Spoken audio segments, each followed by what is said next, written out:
I'm the marketing guy behind a tax firm that scaled to $3 million a year in 3 years. And one of the absolute biggest keys to this growth was building the owner's personal brand. And so this is Ryan. He's got over 50,000 followers across platforms right now. And he makes millions of dollars every year from customers that find him online. And the number one problem that we ran into for probably the first year of producing content together was simply just running out of ideas. Like without just reading the tax code on camera, there's only so many topics you can talk about related to taxes. And so when you run out of ideas, it's like, what the hell do you even talk about and have enough ideas to post multiple times a day? Well, safe to say, we've got it figured out today because we've been posting twice a day now for months across all platforms that he's on. And we've got 30 to 60 days worth of content just in the bank, stacked up, ready to go at any given time. And so today I'm gonna show you the process we use to never run out of ideas and to make sure we're producing content that's getting in front of ideal clients over and over and over. By the way, if you don't know who I am, my name is Peter Vanderwall and I own Social Club Studios, where we scale 7-figure service-based companies to multiple 7 and soon 8 figures per year.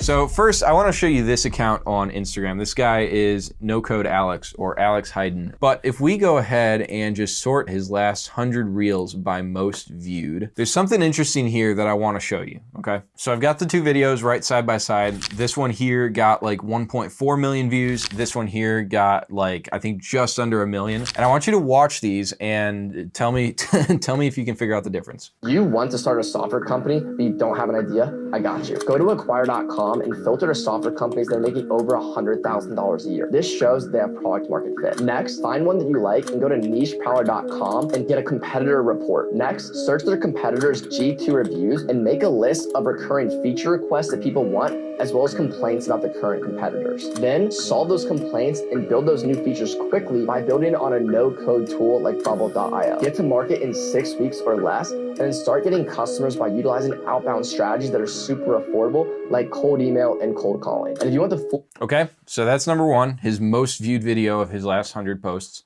Here's number two. You could literally own a software company before 2025. All you have to do is go on acquire.com to find an idea. After that, take your idea and run it through validatemysas.com. This is going to give you a full competitor report. It's going to give you their pricing, and it's going to give you a bunch of other information to help you validate your idea and make sure that it's something worth going through with before you spend any time, money, or energy on it. And then once you need to know how to build it, you have a few options. You can use a no-code builder like Bubble.io, or you can use a conversational AI that's text to app to build it, like Create.xyz to build it. And then it's going to take you a little bit of time to build it. You could pay someone. Again, you have options. And then once it's built to get your first customers, you can utilize cold email and cold calling. They're the two most affordable channels to get your first customers. You can go to listkit.io and So he's basically got just a couple steps, right? So it's find an idea from this one website, acquire.com, find their reviews and see what people don't like about it, go build something that solves those pain points for all their customers, and then try to take their customers through cold outreach. I could go through a bunch more of Alex's videos because it's actually, he's had a ton of videos the past like 3 to 4 months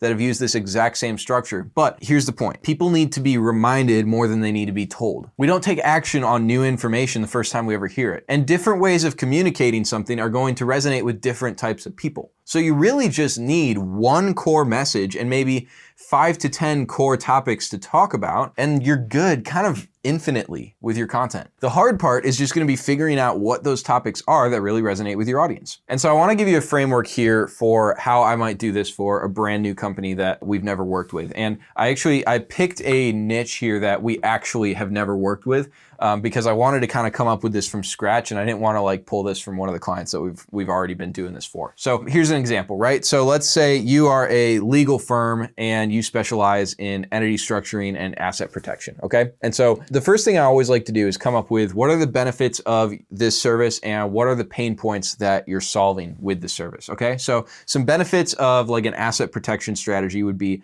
you're protecting your other assets from lawsuits. You're eliminating unnecessarily tax filing or legal fees for, multiple LLCs that are all over the place that you don't need. Your assets go to your proper heirs when you die. Tenants don't know who you are, so they can't sue you, right? These are some of the benefits. These are some of the outcomes people are looking for when they hire an asset protection strategist. Some pain points here are your assets are kind of a sitting duck to lawsuits, right? somebody trips and falls in one of your properties, they could go and sue you and they could get all your properties, theoretically. You're paying unnecessarily tax filing fees or legal fees. Maybe you have too many LLCs set up, something like that. The government decides what happens to your assets when you die because you don't have a plan in place for the, succession and passing them down to the next generation. Your tenants know who you are, what other stuff you own, and so it puts a massive target on your back for them to maybe even fake an injury in one of your properties or to really overinflate the injury that they get in one of your properties. Now, the reason we just listed all of these out is that we're going to use these for our hooks. You can come up with as many benefits or pain points as you want,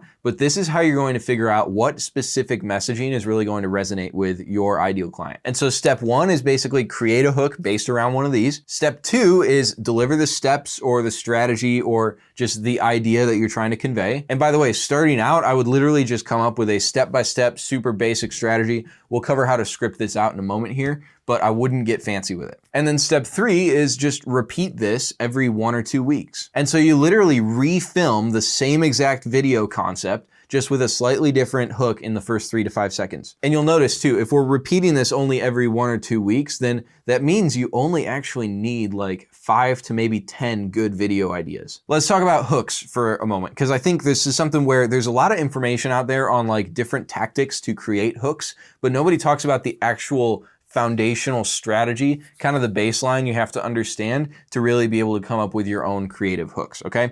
So there's a really helpful framework that I like to use called broad, narrow, niche, okay? So it's literally 3 lines in a row. And so your first line is broad, right? Literally anyone could be interested in this, right? And so these are things like money, sports, health, very broad concepts anybody could resonate with or understand. Then in your second line, you go narrow, right? You start to zero in on your ideal client. And then third line and beyond, you go full niche, and now we're talking asset protection strategy for real estate investors.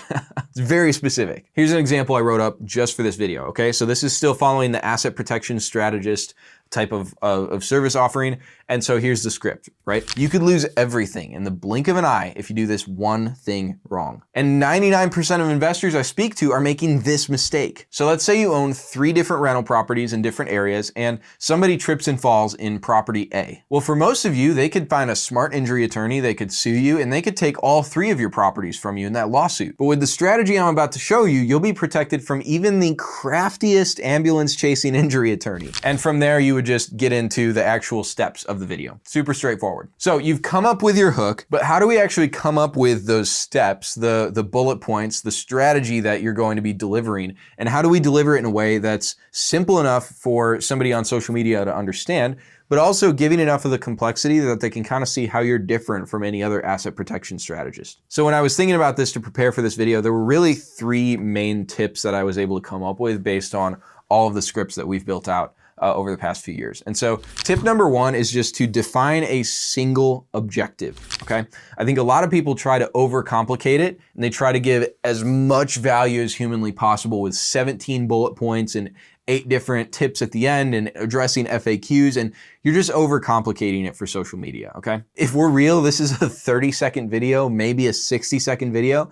And so the person watching doesn't need to feel like they came away with a whole wealth of knowledge. If anything, that's just gonna cause them to feel overwhelmed and go, nope, sounds hard. And so before you script the video out, you just need to know in your mind what the objective is, okay? And so for a video like this, the objective would be for them to have a general idea of what an asset protection strategy even is, right? For those videos from No Code Alex I showed you a minute ago, his objective is probably something like give somebody a general idea of what it looks like to start a no-code SaaS tool, right? One of his steps was literally go build the SaaS. There's no detail in there, right? He's not telling you how to do it. He's telling you 2 different tools you might look into, and you can go figure out the rest. And so tip number 2 is to assume the viewer has 0 context for what you're talking about, all right? They don't know who you are. They don't know what an asset protection strategy is. They probably don't own any real estate. Assume a baseline knowledge of like a 3rd grader. Because when most people are scrolling on social media, they might be a 120 IQ person out in the real world, but on social media, they're like an IQ of like 7. Lizard brain is in full control. They're not thinking. So there's a really great tool you can use for this. You don't have to use it forever, but it's great to kind of train yourself in a new way of writing. It's called Hemingway app. And if you type something out in here, let's say you script a video out, it'll actually tell you the grade level of the video script. You could also just throw it into ChatGPT and you can get an approximate estimation for what grade level you're speaking in. And the cool thing with ChatGPT too is it'll give you suggestions on how to trim it down or how to simplify it down.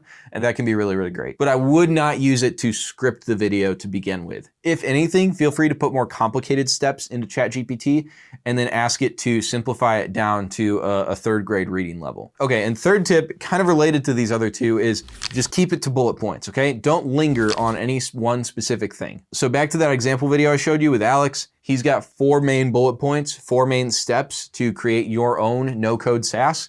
And so for you, if you can boil it down to 3, 4, or maybe up to 5 steps, maybe, that might be a little bit too long, but maybe 5 steps. And each step, it's like, tell what the step is and then maybe give like 1 sentence of context. And if you can't make a step make sense with just 2 lines, you probably need to zoom out a little bit. You're probably getting too specific with that step. So that would be the difference between like, we're gonna do an audit of your current properties and entity structure versus we're gonna look at everything you own and figure out how to organize it properly. See the difference? A third grader could understand the second one. They'd have no idea what an entity is. They'd have no idea what an asset is.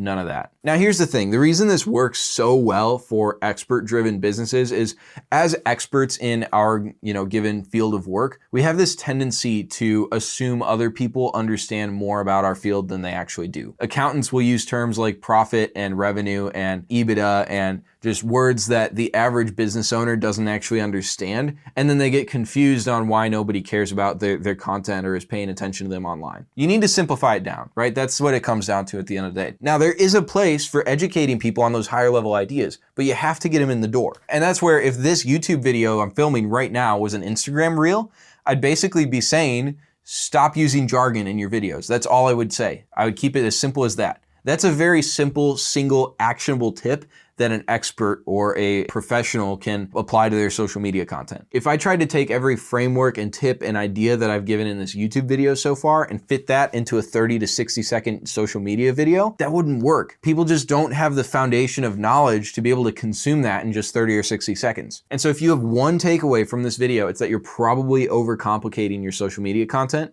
and you need somebody to help you simplify it down.